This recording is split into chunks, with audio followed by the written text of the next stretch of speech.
Sir ये meeting का time खत्म हो गया, मीटिंग की प्रेजेंटेशन का टाइम खत्म हो गया है। मीटिंग का टाइम खत्म हुआ था ना, 40 मिनट्स ही तो होता है।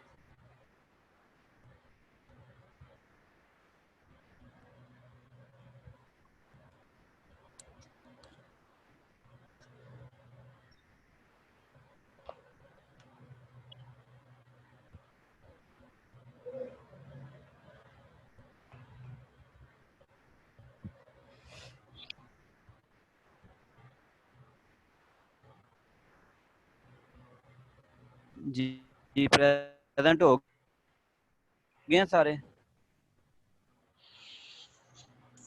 जी हो गए हैं।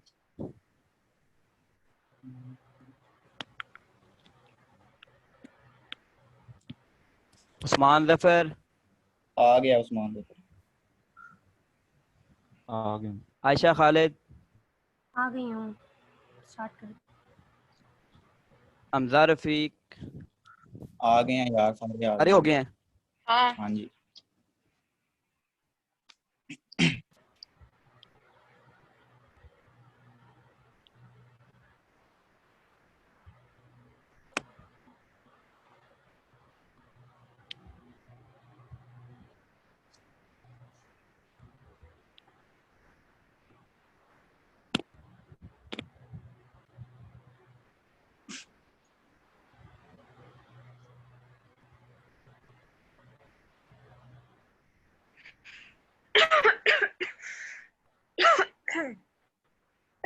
आयशा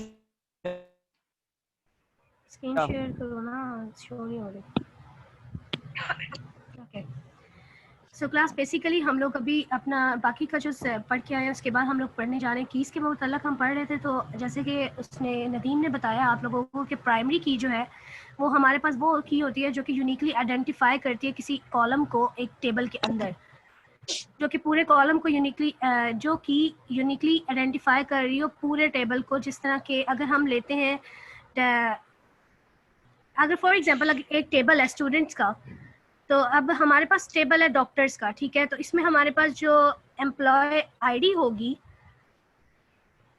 टेबल निकालना जरा नदीम। हाँ ठीक है। जो हमारे पास एम्प्लॉय आई चलो ये सही। देखें, नहीं ये देखें।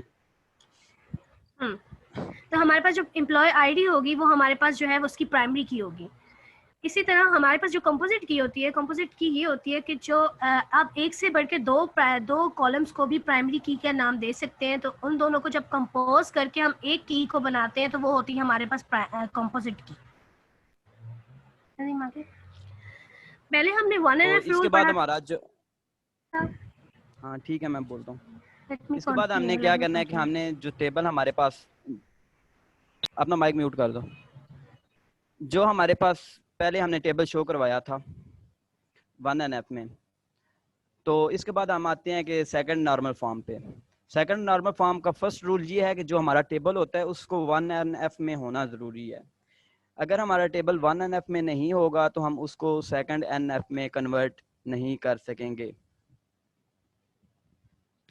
और जो उसका नेक्स्ट है, नेक्स्ट रूल वो ये है कि सिंगल कॉलम प्राइमरी की, हमने एक प्राइमरी की सेट करनी होती है उसकी। तो पहले हम बता चुके हैं कि प्राइमरी की क्या चीज़ होती है। तो इसका टेबल देखें आगे। टेबल में देखें कि हमने एम्प्लॉय आईडी यानी कि एक प्राइमरी की सेट कर दी है।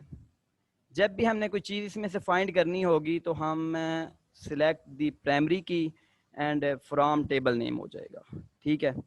Static select static employee ID from this table, यानी जो भी टेबल होगा उसका नाम हम आगे लिख देंगे और इंटर कर देंगे।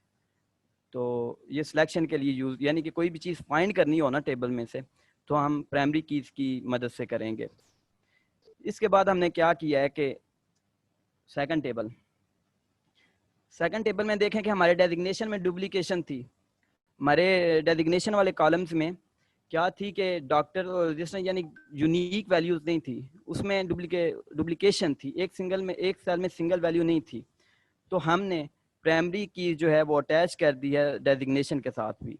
जो प्राइमरी की टेबल नंबर 1 में यूज हो रही है वही प्राइमरी की जो है टेबल नंबर 2 में भी यूज हो रही है। जब प्राइमरी की दूसरे टेबल में यूज करेंगे तो उसको हम फॉरेन की कहेंगे।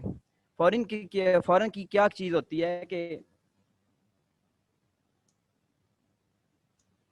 फॉरेन की रेफरेंस द प्राइमरी की of another table, connect the table. जो फॉरेन की होती है वो दोनों टेबल्स को ना कनेक्ट कर देती है आपस में। देखें कैसे कि हमारी जो प्राइमरी की थी फर्स्ट, वही प्राइमरी की हमने इसमें लिखी है और साथ डेजिग्नेशन लिख दिया, यानी कि इन दोनों का कुछ ना कुछ तो रिलेशनशिप है ना, कुछ ना कुछ तो कुछ चीज़ें सेम है ना इसमें। प्राइमरी की इसमें सेम है तो ये प्राइमरी की जो है वो फॉरेन की कहलाएगी, जो सेकंड टेबल में हम लिखेंगे उसकी। प्राइमरी की को जब सेकंड टेबल में लिखेंगे तो हम उसको फॉरेन की कहेंगे। Employee ID is the foreign key होगी नेक्स्ट टेबल में।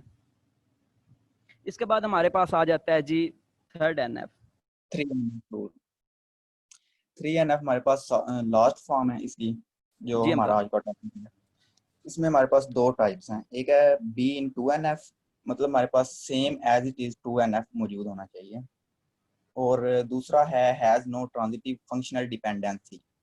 जो ट्रांजिटिव फंक्शन है वो डिपेंडेंस नहीं होना चाहिए। मैं आपको टेबल में बताता हूँ। नेक्स्ट स्लाइड ओपन करो नदीम।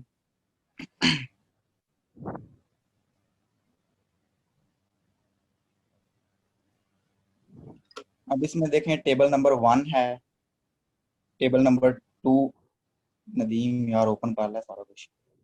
टेबल यही नंबर कर रहे हैं 1 NAT table the number issue. 2 हमारे पास सेम एज इट इज है, जैसा कि हमारे पास 2NF में था। 2NF हमारे पास सेम आ गया। अब इसमें हमने जो चेंजिंग करनी है 3NF में, वो है हमारे पास सैल्यूटेशन। लास्ट में हमारे पास एक ही चीज रह गई थी जो हमने डिफाइन करनी थी, वो है मिस्टर एंड मिसिस। मिस्टर को हमने 1 का नाम दिया है और मिसिस को हमने 2 का दिया है, जैसा कि यहाँ पे टेबल नंबर 1 में सैल्यूटेशन में लिखा हुआ है। तो हमने इसमें 3NF में टेबल नंबर 3 क्रिएट किया और इसमें सैल्यूटेशन आईडी दे दी, सैल्यूटेशन आईडी 1, और सैल्यूटेशन इसमें हमारे पास आ जाता है मिस्टर, और सैल्यूटेशन आईडी 2 हमारे पास आ जाता है मिसिस। इस तरह करके हमारा 3NF भी कंप्लीट हो जाता है। अब आगे आ जाता है ER मॉडल। जी अच्छा। एंटिटी रिलेशनल मॉडल, ये कौन, मैं डिफाइन करूं या कोई और कर रहा है? ईआर मॉडल जिस तरह मैं कि कर हमारे पास रहा हर हूँ। ओके कर दो नदीम अगर करना है। ठीक है स्टार्ट करो फिर मैं करता हूँ। जो एंटिटी रिलेशनशिप मॉडल जो होता है जिस तरह कि हमारे पास हर एक डेटाबेस के अंदर हमारे पास कोई मॉडल्स होते हैं जो कि एक डेटाबेस को प्रॉपर्ली डिफाइन कर रहे होते हैं। क्योंकि अगर हम पूरा डेटाबेस लिखने को आते हैं तो फिर उसमें थोड़ी सी कन्फ्यूजन तो होती है, लेकिन जो ईआर मॉडल है वो हमारे एक पूरे डेटाबेस के आइडिया को मैनेज कर रहा होता है, उसको दिखा रहा होता है डिफरेंट एंटिटीज़ को आपस में जोड़ के उसकी कैटेगरीज को।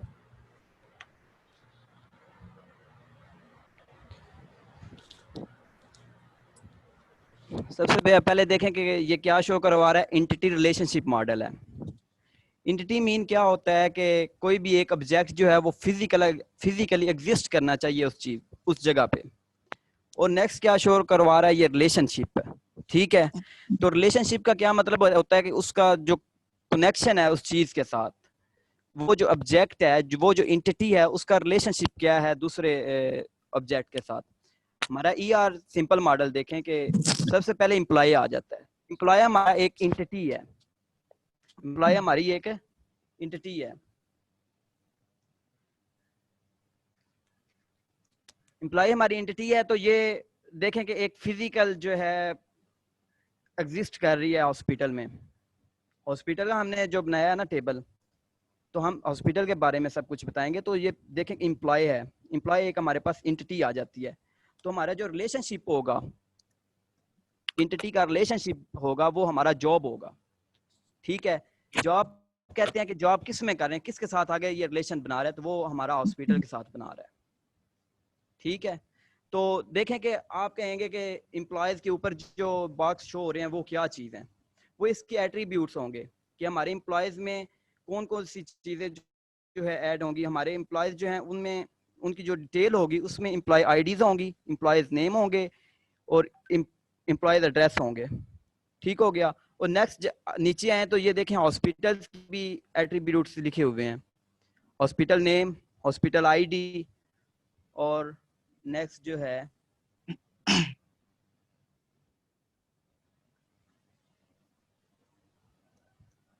हॉस्पिटल डेजिग्नेशन वगैरह। अच्छा, ये हमारे पास आ जाते हैं जी ERD symbols. ERD entity relationship diagram, वो पीछे हमने उसका मॉडल बयान जो है डिस्क्राइब किया था, तो हम इधर जो है ERD सिंपल मॉडल डिस्क्राइब करने जा रहे हैं। तो देखें कि इसके सिंबल जो हैं वो देख लें। जो ये एक स्ट्रेट लाइन होगी वो 1 to 1 होगी, यानी कि उसका कनेक्शन जो है 1 to 1 होगा, उनका कनेक्शन जो है किसी और चीज के साथ कनेक्ट नहीं होंगी। 1 to many, नीचे देखें नेक्स्ट, जो उसकी राइट साइड पे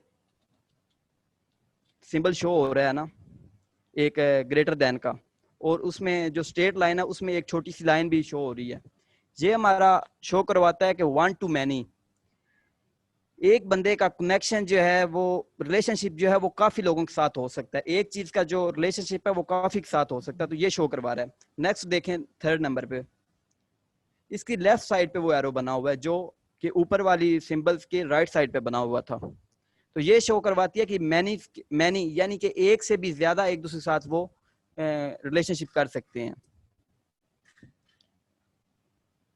4 पे देखें तो 1 to 1 और मोर, एक से ज्यादा मैंडेटरी कर सकते हैं, रिलेशनशिप कनेक्ट हो सकते हैं, 1 and only 1। 5 नंबर पे ये सिंबल ये शो करवा रहा है कि 1 and only 1 जो मैंडेटरी होते हैं वो सिर्फ और सिर्फ एक दूसरे के साथ ही कनेक्ट करेंगे, ना कि किसी एम्प्लॉयज वगैरह के साथ। यानी कि फॉर एग्जांपल एक एम्प्लॉय है और एक एडमिन है, एम्प्लॉय और एडमिन का जो है वो रिलेशनशिप होगा, ना कि उसका दूसरों के साथ होगा, बाकी वर्कर के साथ। 0 और 1 सिर्फ और सिर्फ एक, फॉर एग्जांपल एडमिन कर लें।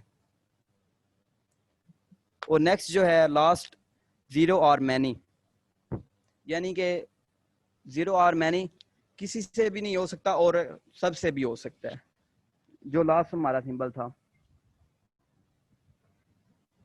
तो ये हमारे पास ER डायग्राम है, एम्प्लॉयज हैं, एम्प्लॉयज में देखें कि नर्सिस भी हो सकती हैं, और नेक्स्ट आगे शेड्यूल्स वगैरह, रूम्स और स्टे इन, यहाँ पे रहते हैं वगैरह वगैरह। तो अगर हमारी प्रेजेंटेशन में किसी चीज़ की आपको समझ ना आई हो, कोई क्वेश्चन हो तो प्लीज़ बताएं।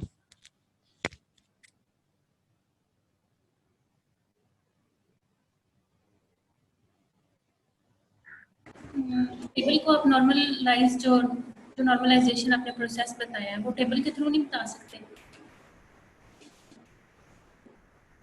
नदीम फर्स्ट स्लाइड ओपन करो। एक मिनट, मैं नॉर्मलाइजेशन एक स्लाइड ओपन करता हूँ। जी जी मैं कर रहा हूँ, एक मिनट वेट करें।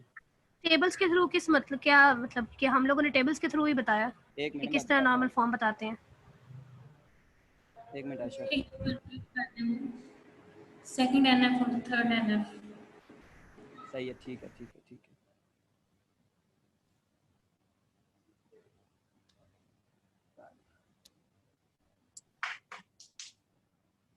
नॉर्मलाइजेशन चीज़ क्या होती है? नॉर्मलाइजेशन जो है वो हमारे पास एक सिंपल डाटा आता है, ठीक है, तो उसको हमें टेबल की फॉर्म में जो कन्वर्ट करना होता है। इसके बाद आ जाती है हमारी डाटा रिटर्डेंसी।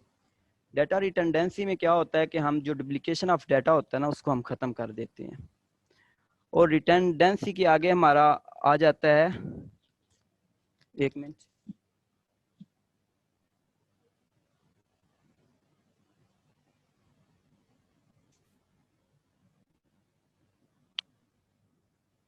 जी मैं भाईजान बताता हूँ। अभी आप अगर माइक में बोल दें तो वो हमारे लिए बेस्ट होगा, क्योंकि ऐसे चैट देखना तो मुश्किल हो जाता है। अच्छा जी, कौन कह रहा था कि नॉर्मलाइजेशन बताएं? नदीम एक मिनट। जी जी सर। मैंने प्रेजेंटेशंस के स्टार्ट में आपको बोला था कि तो वो देखिएगा।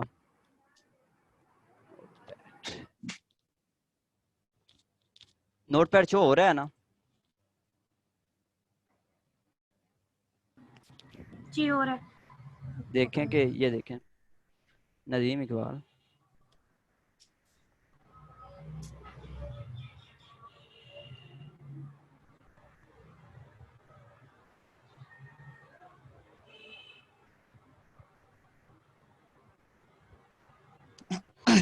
तो जिसने हमारे मुझे क्वेश्चन किया था ना नॉर्मलाइजेशन का, हमारे पास डाटा इस फॉर्म में आएगा। वो हो सकता है टेबल की फॉर्म में भी आ जाए, वो इशू नहीं है। देखें कि फर्स्ट स्टेप यही होगा कि इस तरह का हमारे पास डाटा लिखा होगा, नदीम डॉक्टर ये और ये फ्रॉम साना से लिख लें, ये फ्रॉम साना। अब हमने जो प्लानिंग करनी है नॉर्मलाइजेशन के लिए, नॉर्मलाइजेशन बनाने के लिए हम सबसे पहले प्लानिंग करते हैं, देखते हैं कि क्या क्या चीज़ उसमें आ रही है, क्या क्या उसके कीज यूज़ करेंगे, एट्रीब्यूट्स क्या क्या होंगे। तो सबसे पहले हम उसकी प्लानिंग करते हैं कि किस तरीके से हम इसको जो है इसका स्ट्रक्चर डिज़ाइन करेंगे। उसके बाद आ जाता है इसकी प्रोग्रामिंग, कि डाटा को कैसे प्रोग्राम करें, कि पहले आईडीज लिखें, नेम लिखें, डेजिग्नेशन लिखें, सर्विटेशन आईडी लिखें वगैरह, ठीक है। और नंबर 3 पे डाटा एडमिनिस्ट्रेशन होता है। डाटा एडमिनिस्ट्रेशन में क्या होता है कि हमारा अगर डाटा लूज हो जाए तो हम उसको किस तरह से बैकअप करेंगे वगैरह वगैरह। तो नॉर्मलाइजेशन अब देखें इस टेबल में ये जो स्टेटमेंट दी गई है, इसमें हम क्या करेंगे, सबसे पहले हम इसकी आईडी लिखेंगे, इसका हम एक टेबल क्रिएट करेंगे नॉर्मलाइजेशन का। इसमें एक मिनट, शायद इसमें टेबल नहीं बनता नोटपैड पे। पीछे टेबल जिधर बना हुआ है ये देखें, जाओ ना। नहीं नहीं इधर सही है, e name, e m P,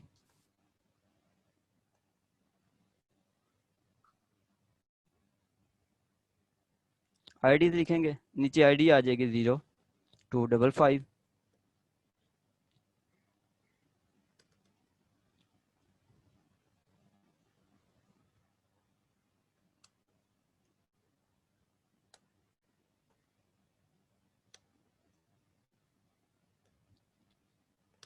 या आप ऐसे एक्सेप्ट कर लेंगे, ये हमारे पास एक टेबल है फॉर एग्जांपल। यहाँ पे टेबल नहीं शो होता तो इसलिए मैं इस तरह स्टेटमेंट लिख रहा हूँ।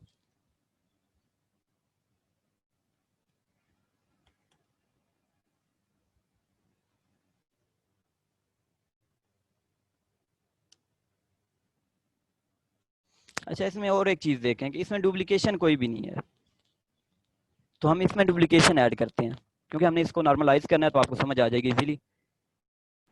ये आ गई समझ, ठीक है। ओके, और नेक्स्ट क्वेश्चन किसका है? नेक्स्ट क्वेश्चन किसका था? हसन रजा भाई का भी क्वेश्चन था, वो उन्होंने पता नहीं कुछ जी पूछ भाईजान, क्या क्वेश्चन था हमजा? किसी का कोई क्वेश्चन है या हसन नहीं, जल्दी से बताएं रजा। ताकि फिर नेक्स्ट ग्रुप जो है वो स्टार्ट करें। वो कह रहे थे, हाँ हाँ, वो कह रहे थे कि आपने 1NF जो है वो सही एक्सप्लेन सर करें। ने कहा चैट में जिसने भी क्वेश्चन पूछा उसका जवाब नहीं देना, तो हसन रजा अगर माइक ऑन करके बोल देता है तो ठीक है, वरना नहीं करो उसका आंसर।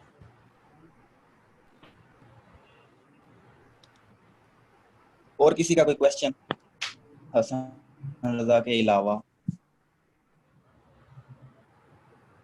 अच्छा, एक आप चीज़ बताएं, आप सब ने जो है वो बिल्कुल लास्ट से लेके फर्स्ट की तरफ आप आए हैं, ठीक है। जी सर। लेकिन लेकिन चीज़ें ये होती हैं कि आप बेसिक से लेके आप आगे स्टेप बाय स्टेप जो आप चीज़ें आगे लेके जाते हैं। आपने स्टार्ट ही नॉर्मलाइजेशन से किया, उसके बाद आप ईआरडी बना रहे हो, सारी चीज़ें कर रहे हैं। सर जी, जो हमारा टॉपिक था हमने तो उस पर ही रहना था ना सर। हम टॉपिक से स्टार्ट किया, हमने नॉर्मलाइजेशन से और ईआर मॉडल पे आए हैं। सर आपने भी तो ऐसे ही समझाया था हमें कि सबसे पहले ये करेंगे नॉर्मलाइजेशन, और एंड पे आपने बताया था कि ईआर मॉडल होगा, नहीं तो हमने उस हिसाब से एक्सप्लेन किया।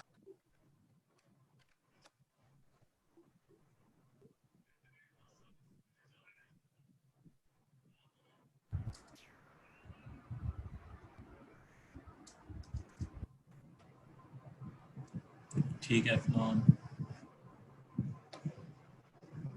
हम स्लाइड्स को शो करवाएं, पूरा करें, इसको जूम करें।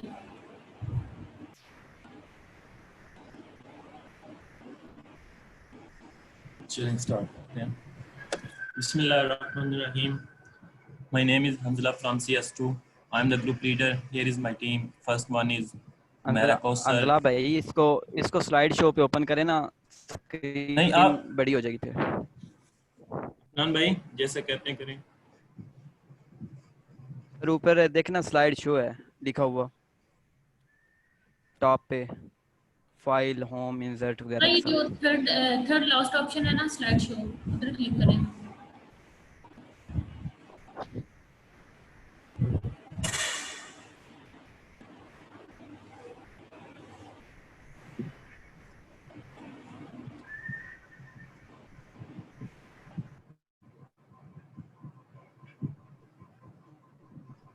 स्लाइड शो ये लास्ट से शुरू होती है।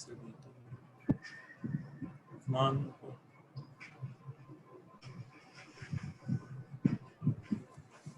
कहाँ पे है? ये स्लाइड शो है ना, ये जहाँ होम डिजाइन लिखा हुआ है।